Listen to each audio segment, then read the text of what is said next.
officers, press, and all the members of the public. Welcome to this meeting of the Finance Strategy and Management Committee. Item number 1, apologies for absence. We have apologies from councillors Crick, Hamilton and Williams. Okay. Item 2, declarations of interest. Do we have any declarations of interest on any items on the agenda? I don't see any, thanks. Public participation to receive questions and comments from members of the public. Do we have any of those? Okay. Item number 4, minutes. To approve the minutes of the committee meeting held on the 5th of July, like a long time ago. That's the middle of the drought, isn't it? So, are there any comments of fact or kind of proposal that we approve them? Is that you, Councillor Plant? Have a second for that, please. No. All's in favour? Okay. And to approve the notes of the informal meeting of the committee held on the 13th of September. And as you may or may not remember, it was an informal meeting because of the lack of notice that was possible to give into the morning period for the Queen. So can we propose for those? Councillor Plant, and then we have the Mayor again. All's in favour? Finance, to receive the management accounts, bank reconciliations and summary of payments on 11 to 35 of your agenda. Any comment on those? Okay, I proposal that we receive them. Anyone else? Yeah, yes, we have a chat this time. Okay, all's in favour? Okay. And to receive and approve the external auditors report for the 2021-2022 financial year. Town Clerk, or accountant, want to say anything about this? Or well, that's what noting, I think. There were no comments.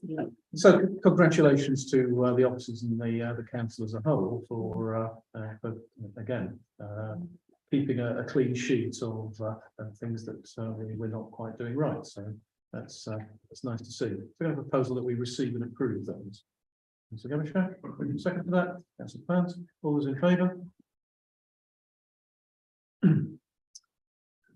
Expenditure, to consider the following items of expenditure as recommended by the clerk or a committee. So item A, leased and licensed properties, rent reviews as recommended by the R&A committee, and a report a copy of the report that went to that committee to pass on to this is on page, starts on page 39.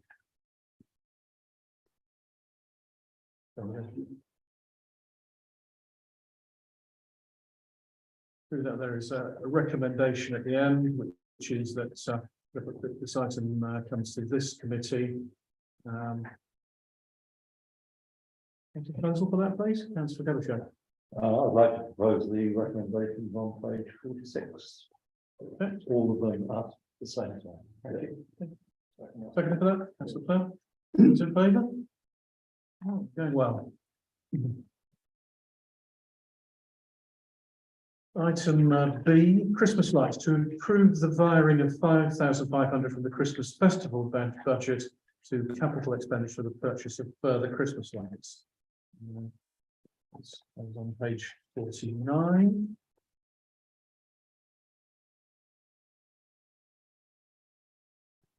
Details of the report.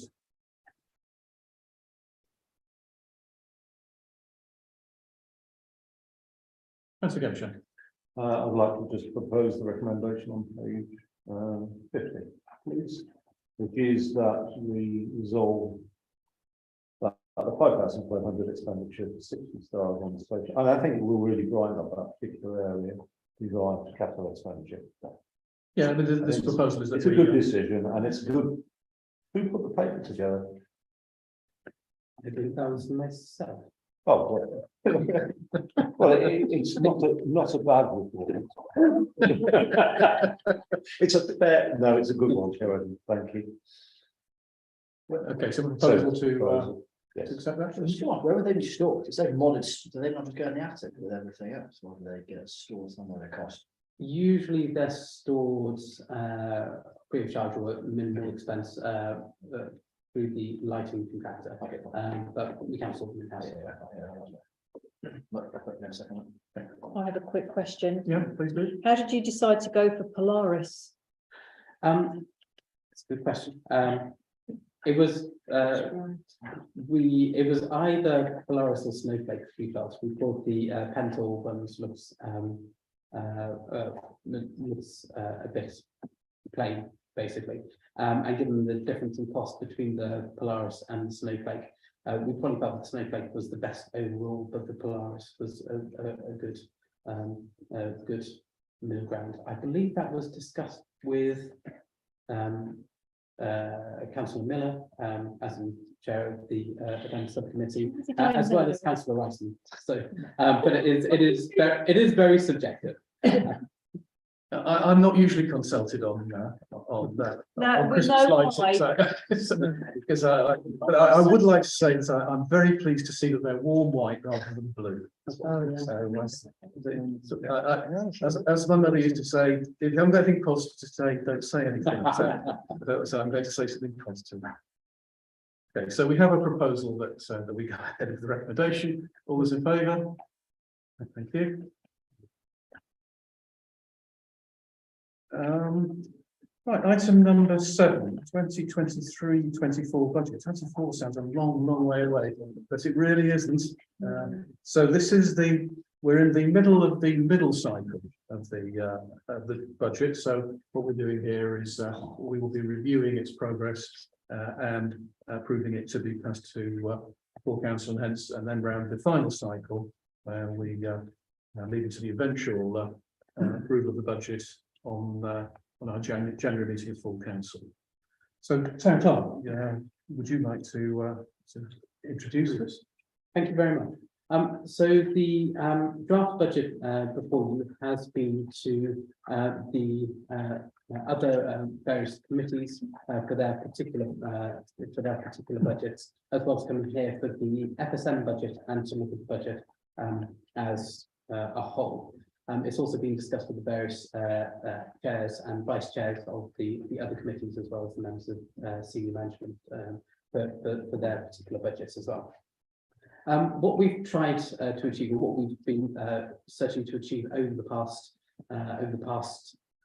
3 or so years since my appointment, is really trying to tackle the deficits. We have historically had quite a high deficit. We've been trying to bring that down. The pandemic meant that the progress on that was much slower than we'd hoped. But what we're looking to achieve here is a balanced budget, and broadly what you've got in front of you is virtually balanced budget. The actual deficit for last year was 117,000. And what we budgeted for the coming year is a deficit of just 5,500.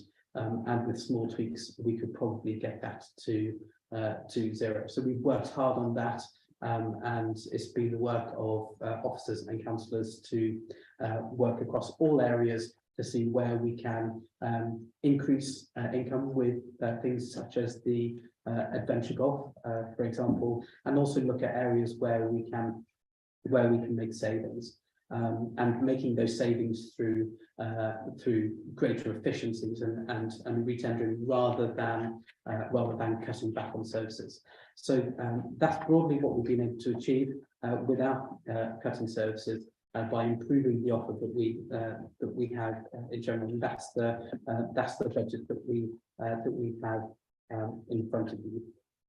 The proposed precept, which is in the draft, which is simply my proposition, is that there is a 5% increase in the precept. It should be noted that this, if the council did go for a 5% increase, this would be a real terms cut in the amount that residents would be asked to pay when taking into account inflation, which is like more 10%, 11% than the 5%. However, I do realise that 5% is just a proposal at this point, and we do know that obviously times are hard for all residents, and that any increase, even a small increase here, which would probably which would be around about 10p per taxbandi household per week.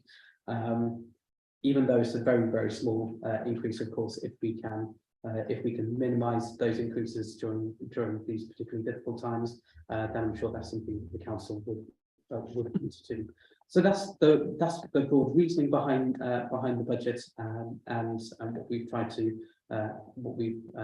to achieve here, by basically balancing the budget as much as possible whilst not cutting services, and whilst making sure that we're providing as good value as possible for residents. Thank you, Town Clerk, for that explanation. When you started here 3 years ago, we did ask you to look at the budget, and we resolved that you undertake a thorough review of the council's finances. We asked you to bear down on the deficit, preferably eliminating it, while maintaining and improving services, also keeping council tax rises below inflation and increasing our capital reserves. The budget, which you just summarised, does all of this.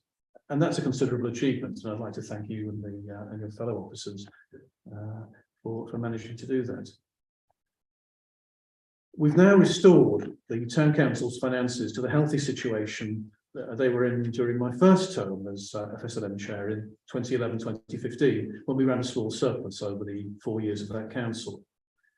And it's taken this council 6 years to recover the Town Council's finances from the catastrophic and unsustainable policies from 2015-2017, when a deficit of £384,000 was run up by the council. Since the elections of 2017, when the residents group regained control of the council, we've seen a steady improvement in the Town Council's finances, despite the pandemic and a continuing downturn in the economy from the war in Ukraine, Brexit, and for other reasons. We've also seen the UK finances very recently take a further hit from the disastrous September mini-budget of the Liz Truss and Kwasi Kwarteng. There's a major recession coming, according to the Bank of England, and the cost of living crisis is well underway. As the Town Clerk has said, the budget assumes, from figures that he's had to put in something, a 5% increase in the precept. And the precept is the total sum that we raised. So it was 697,700, and the budget includes a 5% increase for that. But I think, in view of the financial difficulties that residents face, we should bear the cost for this year of this increase, and not increase inflation, increase even by half of inflation, but freeze the precept at the 697,000 figure, which will result in the deficit increasing from 5,000 to 40,000. So I'm going to propose that we approve the current draft budget, amended as I've suggested, to freeze the precept at 697,700 to go to full council and to the last cycle of budgets, budgeting of this council for approval at our meeting on January the 3rd. And I'd like to encourage councillors to find further efficiencies and increases in income, which we can do to reduce that 40,000 as far as we can, to back down to zero, so that we can run a balanced budget. And one specific, I do not propose that this committee goes through a number of these items in detail at this point, but to come over the next few weeks to the Town Clerk and suggest specific changes which can be made to eliminate that 40,000. But I would like to make one suggestion only, which is that the mayor's allowance is also frozen, and that would take it, I think, from 9,000 to 800 to 8,000. I haven't actually written down the number. Is that fair?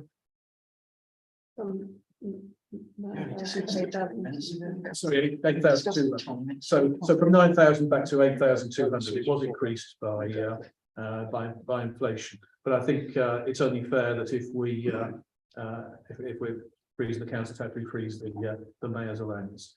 So I so move. Do I have a second? Councillor Gamshaw, you put your hand up.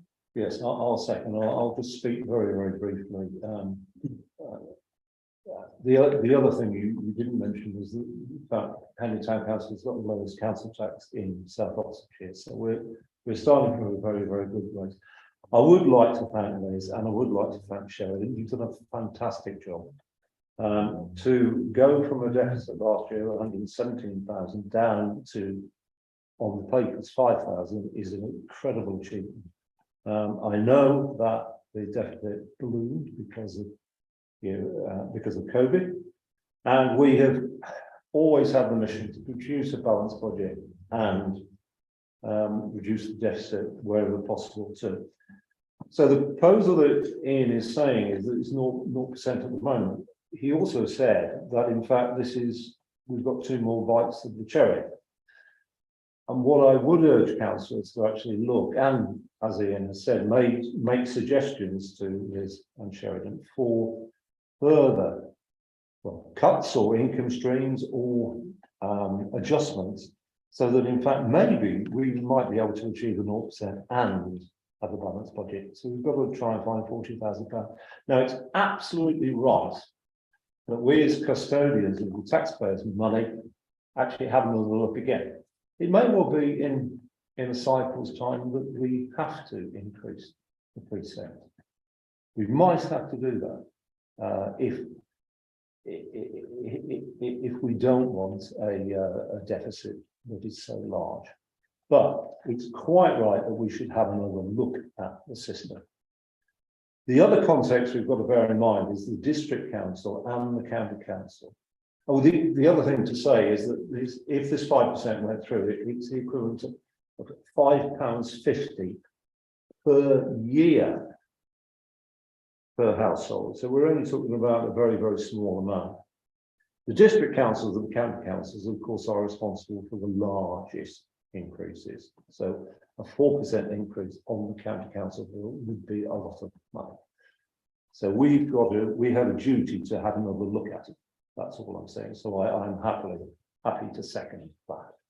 Thank you. That's right. So, well, I just check the wording you use, Chairman. Have you said to the town clerk that you must get back down to 0%, or are you asking the town clerk to look at the figures and see if we can get down to that figure? I think there's 2 different ways of looking at it. He's made numerous cuts, obviously more income streams as well, but if there is nowhere to go, there is nowhere to go. And unless we're going to soak up this £40,000 deficit that a nil budget would take us into. So I think we need a little bit of guidance for the town clerk, exactly what we are asking him to look at. Not vetoing it. We want the town clerk to have another look at the figures. And the town clerk has achieved great things, and the other officers, in reducing our deficit, back down to the 5,000 or the 40,000 as adjusted by my proposal. But it's always worth looking again. There may be a more optimistic view that we can take, or income stream where we've been unduly pessimistic. There are a number of ways that we can look at that.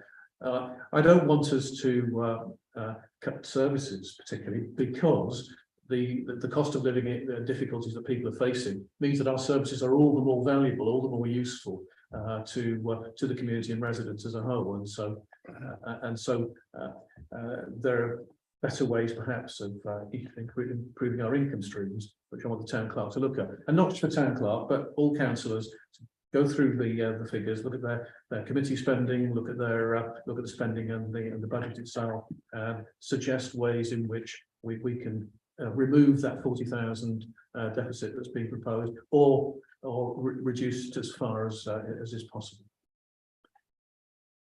Councillor Clark. One point.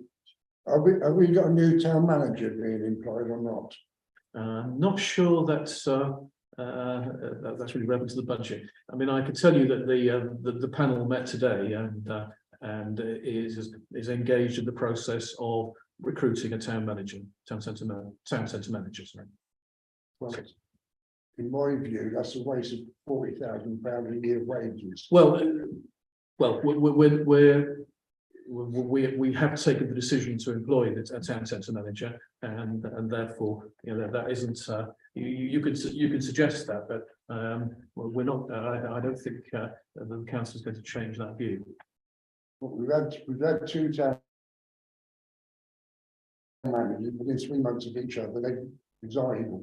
Yeah, it was very unfortunate that the town centre manager had health issues, which meant she was unable to carry out her job. That was a great shame. We had great hopes for the work that she was doing in the town, and I believe that the salary on a town centre manager is money well spent, and that it comes back to the town in many different forms and benefits residents, and that's the sort of service that we should be providing to the residents of this town. Okay. Any more? Sorry, no. Yeah, no, agree with the sentiments, amazing work by Sheridan and other officers. There's no way I'd support taking the deficit back to £40,000. It's just, at every committee that we've sat on, I'm on RNA, we've done on planning, we've done on finance. You look at, like we did last, like the rent increases that we've done, parks and leases up by 10% and bits like that. So then for us to swallow 5% on this, considering it is such a small amount. I know every 10 pence, every £5, but we're just undervaluing our services as we do so. I think it's a slap in the face to get the deficit down from 117 to 5,500 just to say, hey, let's chunk it back to 40. I think it's far simple. Couldn't possibly personally support it.